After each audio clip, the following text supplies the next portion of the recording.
আসসালামু আলাইকুম। ঈদ মুবারক। সবাই আমরা আত্মীয় স্বজন নিয়ে ভালোই ঈদ কাটাইলাম, কিন্তু আমার প্রবাসী ভাই বোনেরা যারা তাদের আত্মীয় স্বজনকে বাংলাদেশে রেখে একা একা জীবন যুদ্ধে লড়াই করতেছে, সেসব লড়াইকু ভাইদের জন্য ঈদ মুবারক। সালাম ভাই আপনাদেরকে। আমার এক ভাই আছে ভাই সৌদি আরবে, তার সাথে কথা হইল, রক্তের ভাই না হইল এই টেলিফোনে কথা বলতে বলতে আপন হয়ে গেছে। একা একা ঈদ করতেছে, নিজেই রান্না কইরা খাইতেছে। অনেক কষ্ট পাইলাম তার কথা থেকে, কারণ সে কথা বলতে বলতে একটা টাইমে কান্না কইরা ফেলছে। তার অনেক ইচ্ছা ছিল ঢাকায় আসার, আসতে পারে নাই। যাই হোক, ঈদ তো ভালোভাবেই পার করে দিলাম আমরা। আজকে ঈদগার দিকে একটু তাকাইছেন কেউ?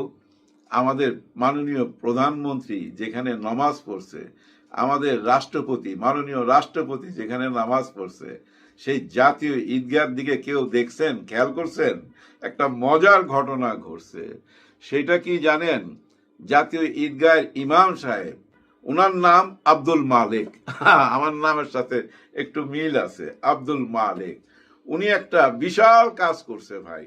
এই কাজের মাধ্যমে একটা ব্যাপার উনি পরিষ্কার কইরা দিছে যে নামাজ পড়তে হইলে টুপি লাগবে। হ্যাঁ, টুপি লাগবে। টুপি ছাড়া আমিও নামাজ পড়ি, অনেকেই আমরা নামাজ পড়ি। আমাদের মাননীয় প্রধানমন্ত্রীও টুপি ছাড়া নামাজ পড়তে গেছে, এবং আমাদের স্বরাষ্ট্রমন্ত্রী উনিও কিন্তু ওই টুপি ছাড়া ছিল। কিন্তু কি কইরা বুঝলো যে দুইটা টুপি লাগবে? আব্দুল মালেক সাহেব দুইটা টুপি নিয়ে আসছে। হ্যাঁ, দুইটা টুপি নিয়ে আসছে, এবং দুইটা টুপি দুজনের মাথায় পরায় দিছে। তার মানে কি জানেন? আমার মনে হয় এর আগে উনি খেয়াল করছে। উনি তো বেগম খালেদা জিয়ার যে জানাজাটা হয়েছে, আব্দুল মালেক সাহেবই পড়াইছিল।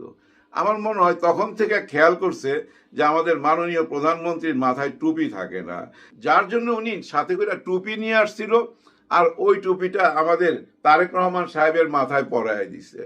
মাশাআল্লাহ, আলহামদুলিল্লাহ।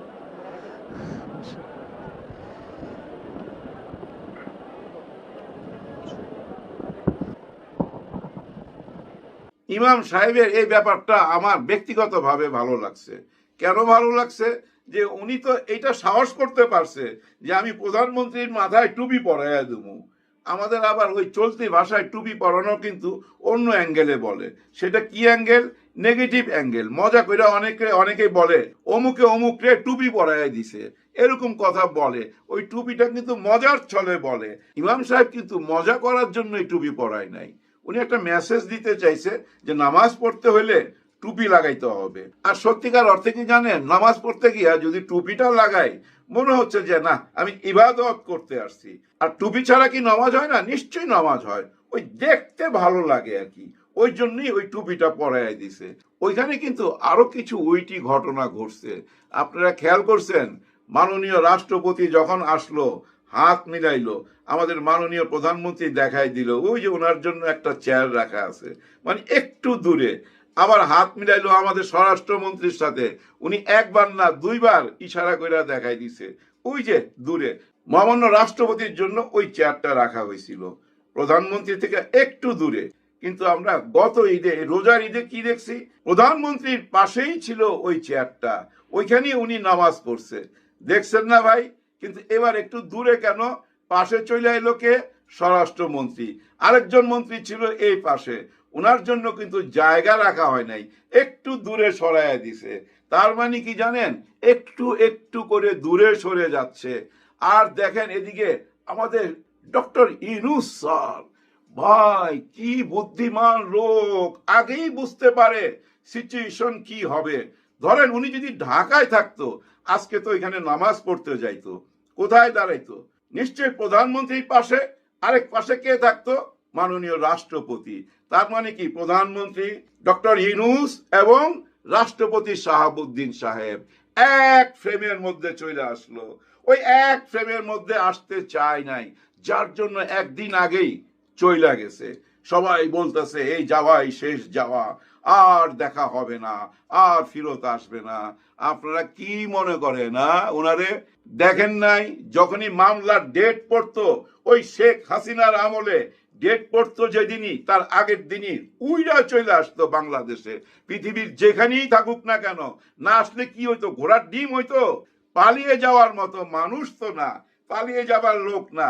আপনারা খামাখা বুঝছেন এসব কথাবার্তা বইলা যত রকমই আপনারা ওনারে পচাইতে চান না কেন, উনি পচবে না। দেখেন নাই, এই ঈদগাহ যাবার ভয়েই কিন্তু আমার মনে হয়, ব্যক্তিগত ধারণা, এই ঈদগাতে এক ফ্রেমে যাওয়ার ভয় ফ্রান্সে চলে গেছে। বুদ্ধি খেলাইছে ভাই, বুদ্ধি খেলাইছে। এক ফ্রেমে কেন ধরা দিবে? উনি তো ওনাকে পছন্দ করে না, মাননীয় রাষ্ট্রপতিকে উনি পছন্দ করে না। রাষ্ট্রপতি নিজে বলছে না, আমার 18 মাস আটকায় রাখছে, আমাকে নামাজ পড়তে যাইতে দেয় নাই। তার মানে কি এক ফ্রেমে দাঁড়াবে না বলেই ফ্রান্সে চলে গেছে, এটা আমি ধৈর্য নেবো। আর এটাই যদি সত্যি হয়, তাহলে এই জুলাইয়ের সাথেই তো আছে ডক্টর ইউনূস। ভুল বললাম? নিশ্চয়ই ভুল বলি নাই। আগামীতে ভবিষ্যতে আরো প্রমাণ হবে জুলাইয়ের সাথে আছে না জুলাইয়ের সাথে বেইমানি করছে। ওই যে চুক্তিপত্র করছিল ডক্টর ইউনূস 3 দিন আগে, ওইটা নিয়ে দেখলাম ভাই মিছিল মিটিং হইতাছে। উনাকে ঝুলাইতে হবে, উনার বিচার করতে হবে, উনাকে অ্যারেস্ট করতে হবে, উনাকে ঝুলাই দিতে চায়। চিন্তা করেন, কারণ উনি এই দেশকে বিক্রি কইরা দিছে। বিক্রি করুক আর যাই করুক, সবই ধীরে ধীরে প্রকাশ পাবে, কতটুক বেচলো আর কতটুক কিনলো। কিন্তু একটা জিনিস প্রমাণ হয়ে গেল, বর্তমান সরকারের সবচেয়ে ভালো সম্পর্ক আমেরিকার সাথে। দেখেন আমাদের সঙ্গে কতটা ভালো সম্পর্ক। ডোনাল্ড ট্রাম্প নামে একটা মহিষকে এই ঈদে কোরবানি করতে চাইছিল, সেটা কোরবানি হইল না। কেন হইল না? কারণ ওনার নাম ডোনাল্ড ট্রাম্প, ওই মহিষের নাম ডোনাল্ড ট্রাম্প, যার জন্য ওনাকে আর কোরবানিতে আনা হইল না। সরকার নিজেই আগায় আসলো, আমাদের মাননীয় স্বরাষ্ট্রমন্ত্রী নিজেই আগায় গেছে এবং সরকারি টাকা ওই মহিষকে কিনা, মানে ওই ডোনাল্ড ট্রাম্পকে কিনা এখন চিড়িয়াখানার মধ্যে রাখছে সবাইকে দেখার জন্য। আর এটা সঙ্গে সঙ্গে রয়টার্সে নিউজ হয়ে গেছে। আবার রয়টার্সের ওই নিউজটা শেয়ার করতেছে পৃথিবীর সমস্ত বড় বড় চ্যানেলগুলা। সারা পৃথিবীতে ছড়ায় গেল যে ডোনাল্ড ট্রাম্পকে কোরবানি দেওয়া হয় নাই। তাকে সরকার, মানে বর্তমান যে সরকার আছে আমাদের তারেক রহমান সাহেবের সরকার, ওই ডোনাল্ড ট্রাম্পকে মৃত্যুর হাত থেকে বাঁচাই নিয়ে চিড়িয়াখানায় রাখছে। এখন সরকার ওইটাকে লালন পালন করবে। কিরকম একটা বার্তা চলে গেল। ব্যক্তিগতভাবে আমারও যদি জিগান, আমি বলবো ভাই এটা স্মার্টলি একটা খেলা খেলছে আমাদের স্বরাষ্ট্রমন্ত্রী সালাউদ্দিন সাহেব। হ্যাঁ, একটা স্মার্টলি খেলা খেলছে। উনি কি বলছে? উনি বলছে যে এটা কোরবানি দিতে গেলে ওইখানে হই হুল্লা হইতে পারে, মানুষজন জমা হইতে পারে, ওইখানে বড় ধরনের কোনো বিশৃঙ্খলা হইতে পারে, এরকম একটা অজুহাত দেখাইছে। আরেকটা বড় অজুহাত দেখাইছে কি, এই মহিষটা হচ্ছে আলবোনা বংশের। আলবোনা নামে একটা বংশ আছে মহিষদের, উচ্চ বংশ, ওই বংশের মহিষ এটা। কিন্তু এই ব্যাপারটা তো চলতেছিল গত 1 মাস যাবত, গত 3 সপ্তাহ থেকে 1 মাস যাবত পুরা ভাইরাল হয়ে গেছিল। এর মধ্যেও কিন্তু আন্তর্জাতিক মিডিয়াতে ভাইরাল হয়ে গেছে, তখনও কিন্তু সরকারের চোখে পড়ে নাই এটা আলবেনা বংশের মহিষ, তখনও চোখে পড়ে নাই। কখন চোখে পড়ছে? ঠিক ঈদের একদিন আগে, মানে ছুরিটা যখন যাবে ওই গলার কাছে, তার আগেই মনে পড়ছে এটা আলবেনা বংশের। এই মনে পড়াটা যদি পশু সম্পদ মন্ত্রী যে আছে তার যদি মনে পড়তো, এক কথা, মনে পড়ছে কার? আমাদের স্বরাষ্ট্রমন্ত্রীর। আর স্বরাষ্ট্রমন্ত্রীরে আমার মনে হয় নিশ্চয়ই আমাদের খলিলুর রহমান সাহেব অ্যাডভাইস করছে যে তাড়াতাড়ি এটা বন্ধ করেন। কারণ এইটা যদি জবাই হয়ে যায়, তাহলে ওই যে পার্শ্ববর্তী দেশের থেকে সমস্ত মিডিয়া ঝাঁপায়া পড়বে যে বাংলাদেশের ডোনাল্ড ট্রাম্পকে জবাই কইরা দিছে। হ্যাঁ, বাংলাদেশের জঙ্গানি মোল্লারা, ওনারা এইভাবেই তো নিউজটা করতো। ওই মোল্লারা ওই ডোনাল্ড ট্রাম্পকে জবাই কইরা দিছে, কোরবানি দিয়া দিছে, এরকম একটা বয়ান তৈরি করতো। আর এই বয়ানটা ওই যে ওনার মাথায় যদি যাইতো, ডোনাল্ড ট্রাম্পের মাথায়, এমনি ভাই মোটা মাথার মানুষ, গরম মাথার মানুষ, রেসলিং থেকে আইছে, মারামারি করার অভ্যাস, তার মাথার মধ্যে যদি ঢুকাই দিত, দেখেন আপনারা কিভাবে অপমান করছে, অথচ আপনার সাথে চুক্তিপত্র কইরা ওরা সরকারে আসছে। এখন এটা কোনো কাজ করলো, তখন কিন্তু একটা বিরাট ঘটনা ঘটা যাইতে পারতো। কারণ ওনার যদি মিজাজ খারাপ হয়ে যাইতো যে হ্যাঁ এত বড় স্পর্ধা, তখন তো ভাই 12টা বাজায় দিত। কারণ আমরা তো শুনতেছি ওই আমেরিকায় নাকি সরকার টরকার সবকিছু বসায়, এখানে এক আমেরিকার কথা শুনি আর না হয় ভারতের কথা শুনি। কিন্তু এটা যে আমেরিকায় বসাইছে, এটা সবচেয়ে বেশি বোঝা যায় কখন জানেন? যখন আমাদের ওই যে দুদু সাহেব আইসা কথা বলে, বিএনপির বিশাল বড় নেতা দুদু সাহেব, ওই দুদু সাহেব যখন বলে, দুদু সাহেবটা তো চিনছেন, ওই যে হিসু কইরা ভাষায় দিবে, বঙ্গোপসাগরে ভাষায় নিয়ে যাবে, যে কথাটা বইলা ভাইরাল হয়েছিল, উনার নাম দুদু সাহেব। উনি কি বলতেছে? উনি বলতেছে যে কোনো নির্বাচিত সরকার আসুক না কেন, আমেরিকার সাথে সমঝোতা কইরাই তাকে চলতে হবে, ক্ষমতায় থাকতে হবে। ফটো কার্ডে আছে, আমি ফটো কার্ডটা দেখাই দেবো। মজার ব্যাপার, নির্বাচিত সরকার যেই আসুক না কেন আমেরিকার সাথে সমঝোতা কইরা চলতে হবে। আসলে উনি যেটা বলতে চাইছে এটাই বাস্তবতা, মিথ্যা কিছু বলে নাই। ওনার এই কথা থেকেই তো বোঝা যায় ডোনাল্ড ট্রাম্প ওই কোরবানি থেকে বাইচা এখন চিড়িয়াখানায় কেন আছে। উনাকে কি ফেইলা দিতে পারবেন? উনি অনেক বড় নেতা, যদিও অনেকে বলে বিএনপি ওনাকে ফেইলা দিছে। ফেইলা দিছে বলতে বোঝায় দূরে সরায়া রাখছে। হ্যাঁ, একটু দূরে দূরে আছে, যার জন্য দেখেন না উনি এখন টক শোতে চলে আসে। এই দেশে এই টক শো থেকে এই সরকারের মধ্যে উপদেষ্টা হয়ে গেছে কেউ কেউ, অথচ দেখেন সরকার থেকে কেউ কেউ আইসা এই টক শোতে এখন বাইচা আছে, নিজের কেরিয়ার বাঁচায় রাখার জন্য এই টক শো বাইচা নিছে। কিন্তু দুদু সাহেবকে এই টক শোতে আসার আগে না আমার মনে হয় ঠান্ডা কিছু খায়া আসা উচিত। হ্যাঁ, এমন কোনো মেডিসিন আছে কিনা যেটা মাথা ঠান্ডা রাখে। কারণ এর আগেও আমি টক শোতে দেখছি উনি একজন ভদ্র মহিলাকে কি জানি বইলা লাফায় উঠা গেল এবং তাকে রাজাকার রাজাকার বললো। ওই মহিলাকে বললো আর কোনোদিন আমাকে ডাকবেন না আপনাদের টক শোতে, গরম খায়া গেল। ঠিক একই কাণ্ড আমি আরেকটা টক শোতে দেখছি, উনি যেখানেই যায় ওইখানেই খেইপা যায়। সেম কাণ্ডটা করছে কর্নেল আব্দুল বাতেনের সাথে। কর্নেল আব্দুল বাতেনকে আপনারা অনেকে চেনেন, হয়তো অনেকে চেনেন না। উনি হচ্ছে একজন শিক্ষক, আর্মিদের শিক্ষক। হ্যাঁ ভাই, কর্নেল সাহেব আর্মিদের টিচার বলতে পারেন। বিভিন্ন ক্যান্টনমেন্টে যে প্রশিক্ষণ কেন্দ্রগুলো আছে ওইখানে তো শিক্ষা দেওয়া হয়, উনি হচ্ছে সে শিক্ষক। আর্মিদের ভিতরে আইন কানুন নিয়ম কানুন শিখার জন্য যে আইনের বইগুলো পড়াইতে হয়, নিয়ম কানুন পড়াইতে হয়, ওই টিচারই হচ্ছেন উনি। উনার কথাবার্তায় আমি কখনো দেখি নাই উনি বেফাস কোনো কথা বলছে। সেদিন কেন ওনার সঙ্গে এই ব্যবহারটা হইলো, এর পিছনে কারণ কি? দুদু সাহেব কেন ওনাকে তুই টাকারি করলো এবং ধমক দিয়া কথা বললো, যা তা ব্যবহার করলো? কারণ কি? কারণ একটাই, কর্নেল আব্দুল বাতেন সাহেব যেটা বুঝাইতে চাইছিল যে এই মুহূর্তে এই দেশে ৭১ কোনো বড় সমস্যা না। এই দেশে বড় সমস্যা চাঁদাবাজি, রাহাজানি, জমি দখল, বাড়ি দখল, নিয়ম না মানা, অনিয়মের মধ্যে দেশ চলে যাইতেছে। দেশের মধ্যে অনেক প্রবলেম আছে, এগুলোই হচ্ছে সবচেয়ে বড় প্রবলেম।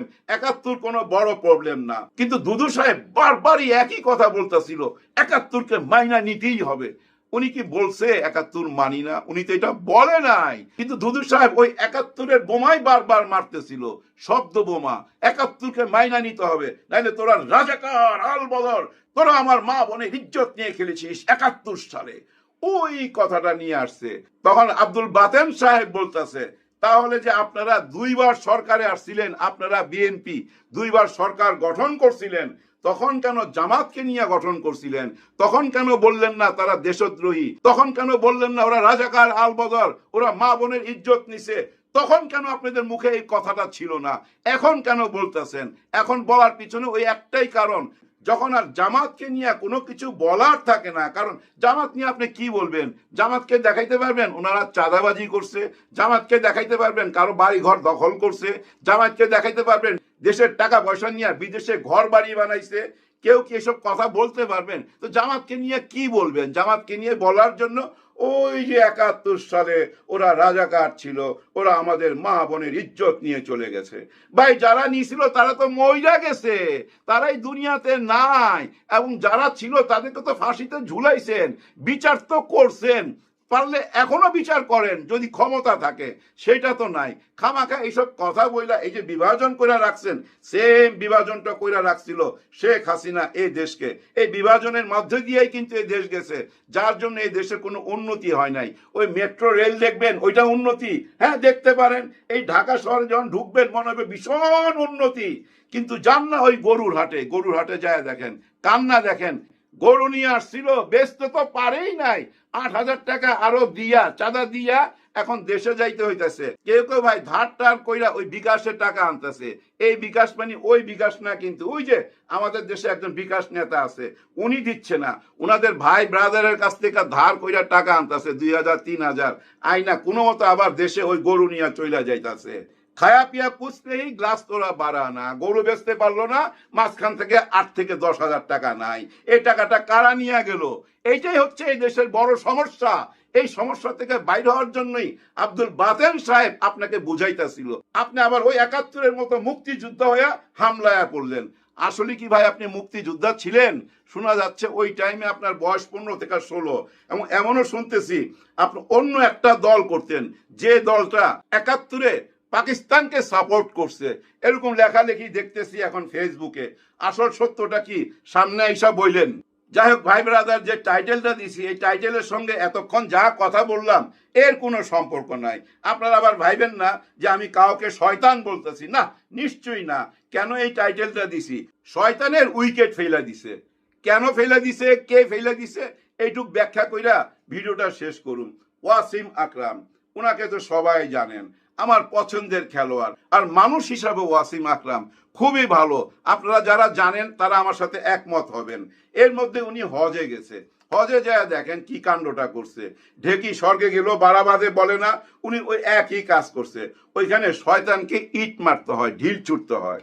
ওইখানে উনি একটা ঢিল নিয়া, ভাই ওই যে বোলিং করে না, ওই বোলিং এর স্টাইলে শয়তানকে ঢিল মারছে। মানে শয়তানকে আউট করার জন্য। শয়তানকে বোল্ড আউট করলো না ক্যাচ আউট করলো, না শয়তানি আবার ছক্কা মাইরা দিল, কিছুই বুঝলাম না। কিন্তু উনি যে মারছে দারুণ লাগছে ভাই, দারুণ লাগছে। পুরা ব্যাপারটা ভাইরাল হয়ে গেছে, আমি মজা পাইছি।